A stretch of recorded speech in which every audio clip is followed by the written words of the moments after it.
Welcome back, everyone. Toys here, and I am back yet again to give you guys another fresh look. And today, we are totally going to be checking out the brand new McFarlane Toys DC Multiverse, the Joker Dragon, because why not, right? Fans of death metal, you know exactly what I'm talking about. The Joker Dragon. Everybody knows what this thing is. Just don't ask any questions at this point. It's in the same kind of box as a vehicle, and of course here is the barcode as well. These are starting to hit Target store shelves now. They've been kind of few and far between, but keep your eyes out. You'll hopefully find one if you want one. Now, if you're not familiar again with the Joker Dragon, it's part of the whole Dark Knight's metal, death metal. It's a big alternate universe, evil universe, negative universe, whatever you want to say, Joker Dragon. It's a dragon that floats. I don't know. It doesn't have wings. Whatever. It doesn't matter in Dark Knight's death metal. Who cares anymore? However, just to, give a shout out and a congrats to McFarlane Toys, this was actually nominated by the Toy Association for the Toy of the Year 2022. It's a finalist. It's listed under the vehicles, right? So all I can say for that is, well, yee-haw. More thoughts on that in just a few. But in either case, this is going to be fun. Sit back, relax, grab yourself a nice hot cup of coffee. This is a look at the brand new McFarlane Toys DC Multiverse straight from the death metal comic books, the Joker Dragon. Okay, now I'm just going to state right off the bat, if this is not your thing, then I get it, right? But at the same time, this is also one of the coolest things that McFarlane has done for the DC Multiverse. You can read up on the Joker Dragon a little bit right here. You can freeze frame it. Nice photo right there. But yeah, you get the Joker Dragon, and you get this big, huge tail. It comes in two pieces, three if you count the stand. It's really nice. There's a nice wash amidst the green, kind of darkens it up a little bit, gives a little character, and the tail is bendy wire, which that's also awesome as well. It's not a really well done bendy wire, but it bends at least to the side, not so much up and down. Then you have the stand. This is one of those things where I'll show you in just a second. The stand is fine for what it is, but I'll get to that. The Joker Dragon is insane. Look at the face on that thing. It's awesome. I love the way this thing looks, and it looks like the comic book, right? Capullo. Very, very cool. It's got one heck of a jaw right there. That's awesome. Put your hand, your finger in there. That is sharp. Here's a challenge to McFarlane Toys going forward. Make a Joker with an articulated jaw. That's what I want. That's what I would like to see, and that would be awesome. You got the wash all through the green. You got the white body.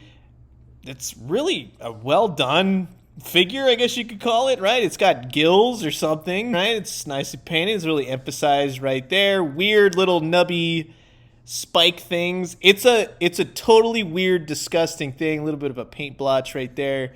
But that's what I like. I like to see different things from time to time. It's got some really great texture to it. Here's where, obviously, the tail will peg in. It simply just slides underneath the green portion right there, and then we'll match up so that all the spikes are good. And it hangs in there. It stays in there for the most part. If you want to disassemble it, you simply just pull. Actually, it's on there pretty well. You kind of have to grab it right there, and you tug and pull, and there you go. Phrasing, right? So nicely done, I have to say. Totally bizarre, totally Kenner Legends of the Dark Knight, right? Just totally outside the box. And look how big this thing is. It's roughly about 18 inches long, which, hey, again, that's pretty cool to see. You've got the stand. Like I said, the stand works for what it does. It gets him off the ground, which, of course, the Joker Dragon, as seen in the comic books, just kind of whizzes around and floats, basically. No wings.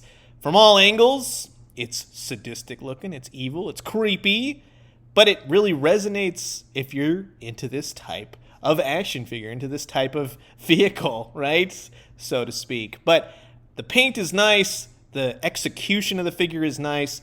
The stand, however, could have been, I would have loved a giant stand. Now, this thing is very heavy in the sense that it's got multiple weights. Like, it's really heavy in the front, the tail not so much, but the back end of the tail is heavy. So to have something really off the ground and into the air would have been more ideal. But then, how many it'd been a lot more complicated, so you can figure it out like I did. But for me, I'm just impressed by how big this sucker is, right? And I totally get it. As long as this thing is, it's not really going to fit on everyone's shelves, so you can kind of curl the tail or you could pop the tail off and kind of put it to the side and put him in the back, something like that. But I'll tell you all day, the face on this thing is gorgeous. Hands down, it's a fantastic sculpt. Now, in looking at it in terms of size for other figures in the DC Multiverse, it's very long, right? And you can have Joker riding the Joker Dragon if you wanted to. I know it's not canon, but I mean, you could do anything you want, right? You got a Joker figure, well, there you go. So technically, yeah, it is a vehicle. It's in the vehicle packaging. I'll tell you right now, as weird as it is, I love that this is the one that was nominated for Toy of the Year for McFarlane. And for those of you who are like, oh man, I can't believe this got nominated, yeah. Well, it's nice to see figures that we actually collect get nominated, right? In the action figure sense, a lot of it is more preschool toys, toys for younger kids, electronics, things of that nature. When an action figure gets nominated, much like He-Man got nominated last year, I think that that's awesome. And hopefully we get to see more and more as time goes on. Plus, with a face like that, I mean, how could you not like this thing? It's got the Homer Simpson eyes going every which way. That's some great teeth on that thing. Wow. Let's see a Joker figure done as good as this, right? So that is going to wrap it up for my look at the brand new McFarlane Toys DC Multiverse, the Joker Dragon. And you've heard my thoughts, and now I'm curious to know yours. Comment below, let me know. Let's talk everything Joker Dragon. And I'm going to leave you guys with that. As always, drink some great coffee, eat some great food, but most importantly, remember, as often and weird as death metal was, it lends itself to some good toys. And when you do, let me know what you found. I'll talk to you guys soon. Adios.